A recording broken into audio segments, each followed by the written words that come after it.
Oblate Youth Service, it's a group of young adults that come from Oblate parishes and people who've got to know us through maybe members of the youth service.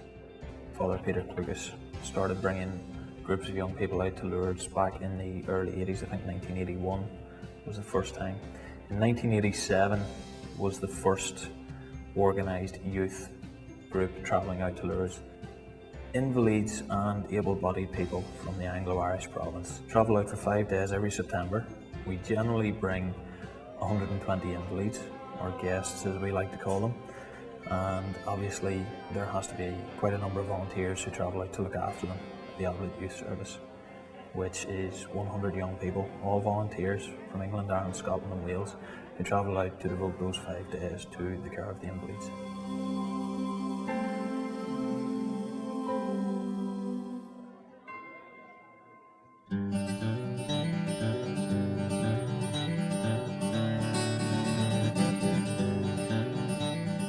I got involved 5 years ago in the Oblate Youth Service through a friend of mine. She invited me to come to Lourdes.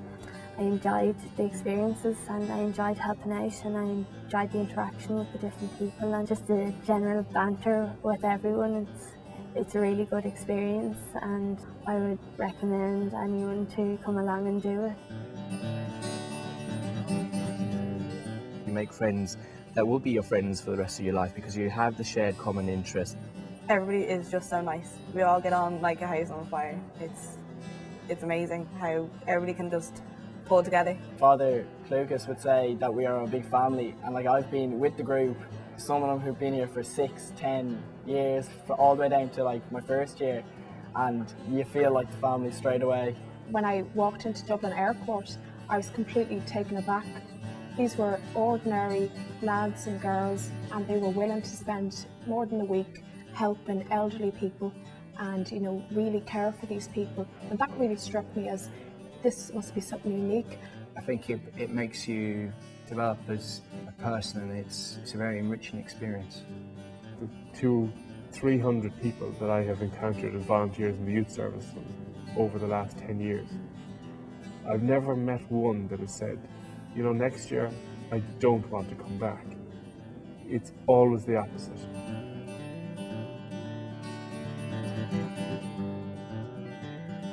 I feel the Oblates look at each person, no matter who they are within the Oblate Youth Service, they try to get the most out of that person and they use whatever gifts they have, whether it's singing or whether it's talking to people or listening to people or caring for these people. They expect each person to do each of their little gifts the best they can do. They felt a need within themselves. They said, we love coming to Lourdes and it's the main workday of the group, but maybe we can do something else. So a number of years ago, 2 of them went out to Kenya to work in a mission hospital, and they were there for 3 or 4 weeks. And from that it is developed into 3 main projects in South Africa. One is an AIDS hospice, one is a centre for street children, and the 3rd project would be a home for children with special needs, mental and physical disabilities. We have a building project in Durban. Basically, it's an old mill that's 200 years old. It currently is a rehabilitation centre for street kids.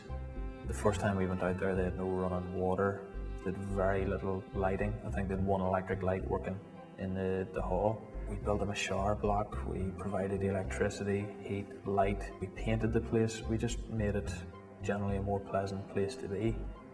You know, what we were able to do for those kids was just second to none, and the appreciation they showed for it was just mind-blowing.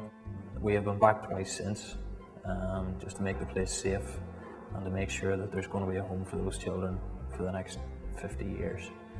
We also support a project and regularly send volunteers out to a place called Little Eden, just outside Johannesburg.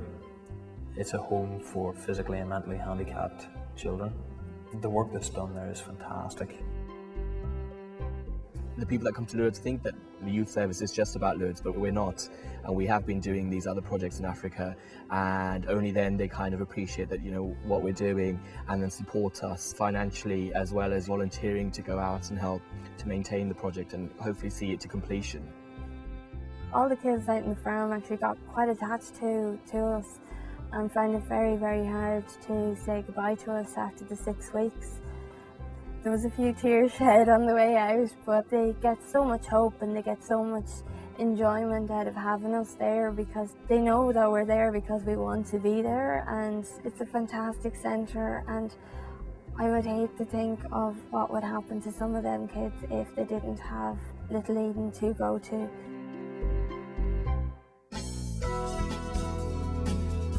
In the home province, the young people visit the guests who travel to Lourdes with us, trying to keep the connection alive, connecting with people at home that might not have a family or live on their own or in a nursing home. They would also then be working in a club for children, and it's just giving again of themselves their time with others in activities for these children. To be able to stand back and see all these young people, 17, 18, 19 years old, give their all, give 110%, and to do it absolutely selflessly, it just sends shivers up your spine sometimes. You know, seeing how hard these people are willing to work for somebody else and being able to help them have that experience is one of the best feelings you can ever have.